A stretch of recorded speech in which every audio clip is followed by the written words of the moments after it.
Hello, everyone. Welcome back to the channel. This is Fair Value Finder, and today we're taking a look at Tesla Incorporated, ticker TSLA.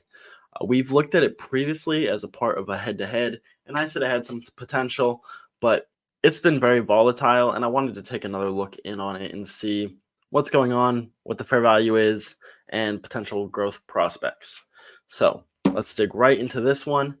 We're coming up with a fair value of $131 with a current share price of 250. Discounted cash flows are not strong here. Not a massive surprise for a car company, but $24. So very, very weak cash flows. Earnings yield 2.17. That's definitely low, a lot lower than we'd like to see it be. So market is treating this thing as a growth stock.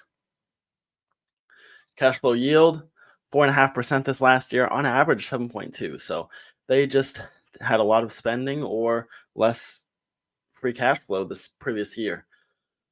It could definitely bounce back, and that'll improve the discounted cash flows calculation because, of course, it going down from 7.2 to 4.5 is causing that formula to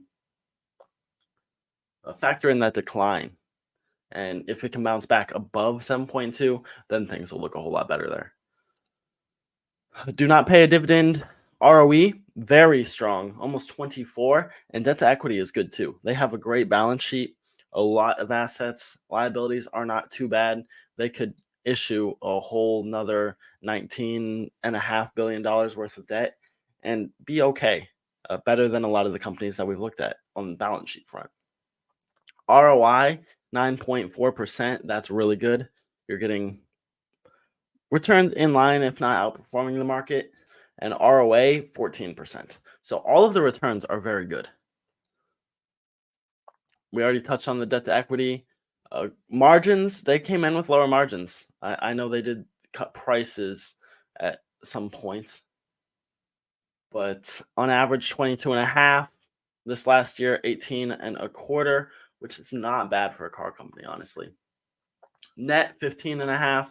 On average 10.85. So they were really able to cut expenses with that gross margin coming down. So looks like they made less top line, but bottom line they were able to cut enough that they ended up with a pretty big improvement over what they traditionally do.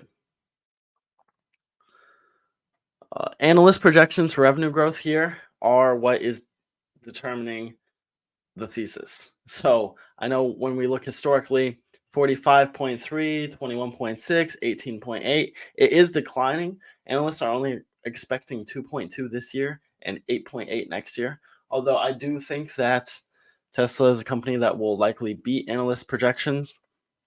So I'll give them a little bit of a boost, and we'll see how that impacts things. Share count, they do issue shares just less than 1%, 0.92 and 0.66. So hopefully that continues to slow down to 0.5 or less.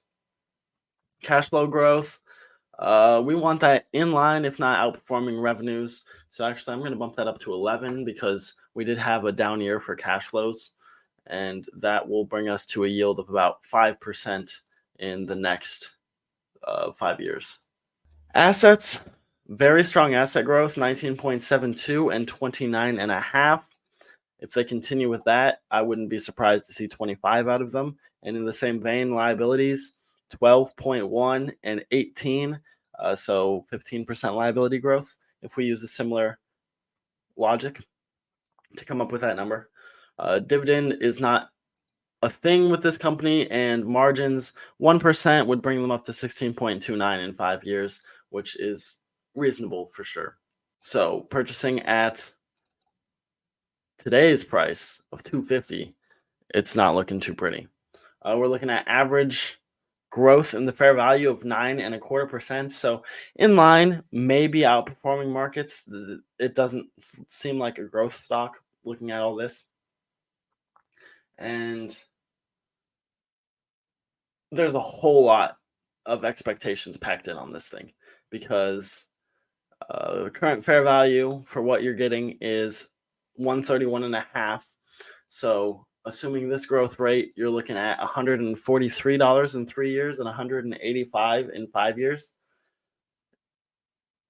I mean, these are returns in line with the markets. So it just looks like it's very overpriced at the moment. If you can get in at the low 138.8 that we have seen in the last 52 weeks, things are looking a bit better. You're not quite breaking even. You're up 3% in 3 year and 34% in the 5 year, but that's still underperforming the market itself by 13%.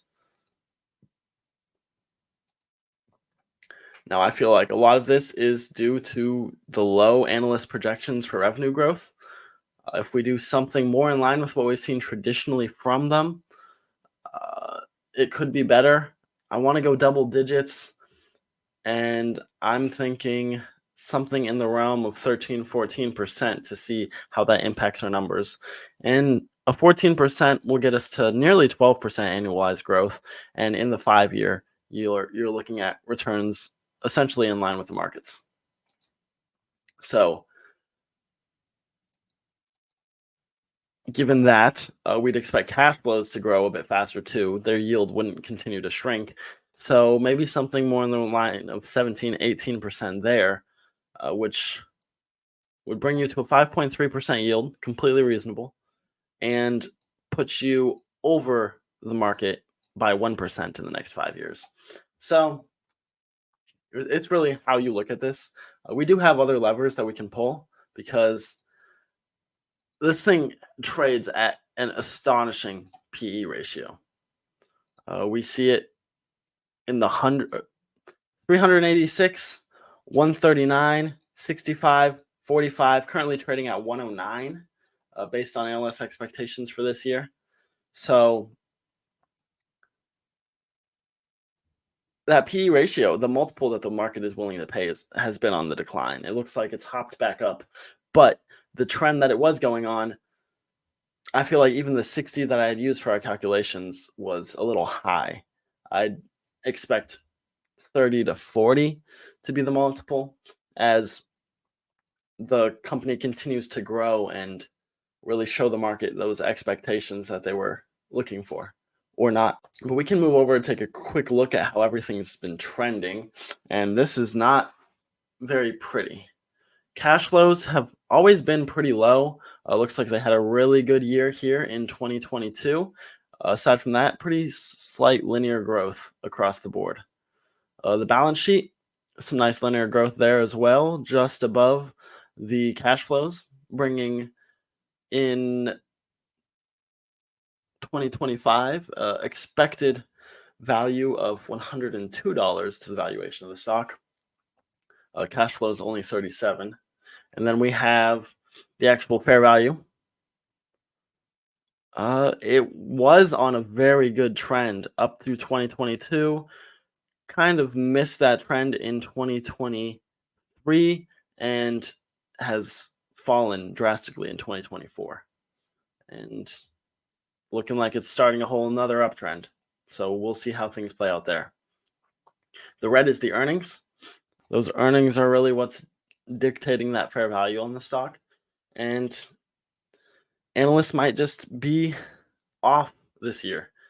And so adjusting the expectations for that value can really change everything here.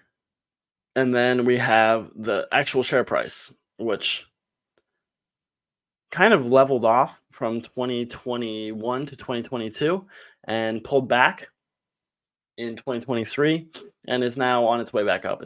It's interesting that that was moving inverse of essentially everything in 2023.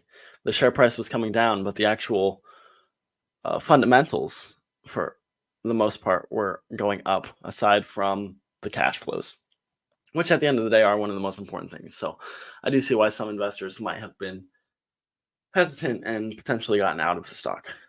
So when we go back over here, we can see, is there any adjustments that we want to make? Let's say worst case scenario, this thing comes in with the worst that we've seen from it.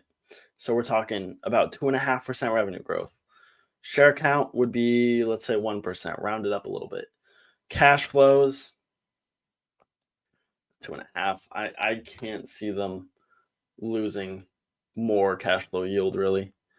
Assets, the lowest growth that they've had was about 20. Liabilities, here we want the highest that they've had, which was 18. And then margin wise, we can just hold flat. And in that case, worst case scenario, buying at the 52-week low, you're underwater. So definitely in today's market, if they come in with these kind of numbers, an investor is going to be in a world of pain. 3% annual growth rate.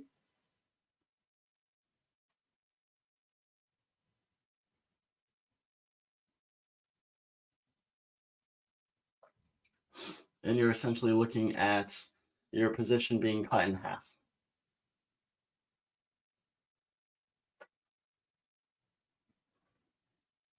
And that's the dangers with stock with high expectations. If they don't live up to it, they fall short, something along these lines, you will definitely see a large drop. And this could potentially become reality. It may even sometimes overshoot the fair value. And you might see $100. But that's all for this one. I don't want to hate on the stock. I do really appreciate the earning or the returns, the balance sheet. The margins are good for the sector that they're in. Cash flows,